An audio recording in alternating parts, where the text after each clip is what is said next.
Pasukan pertahanan Israel diduga menyerang wilayah Suriah Utara. Serangan tersebut diduga menargetkan kepentingan Iran di wilayah tersebut. Sistem pertahanan udara milisi Iran dilaporkan terdampak atas serangan itu. Tentara Suriah mengonfirmasi serangan Israel di kota Banias di Suriah Utara. Israel melancarkan serangan pada Selasa 9 Juli dini hari. Serangan tersebut diluncurkan dari arah Laut Mediterania. Tentara Suriah melaporkan terjadi kerusakan kecil pada properti.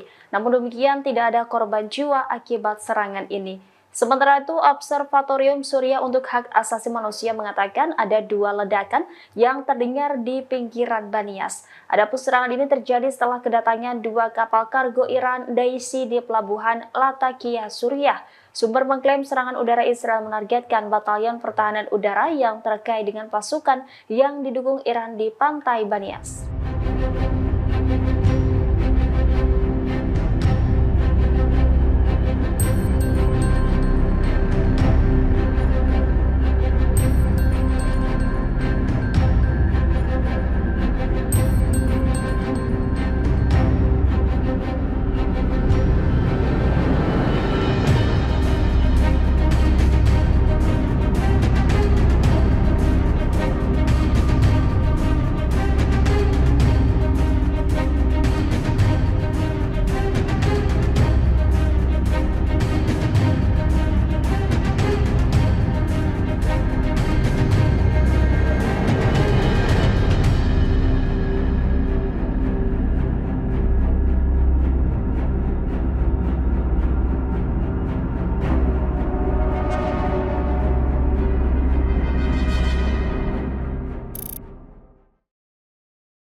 Download Tribun X sekarang, menghadirkan lokal menjadi Indonesia.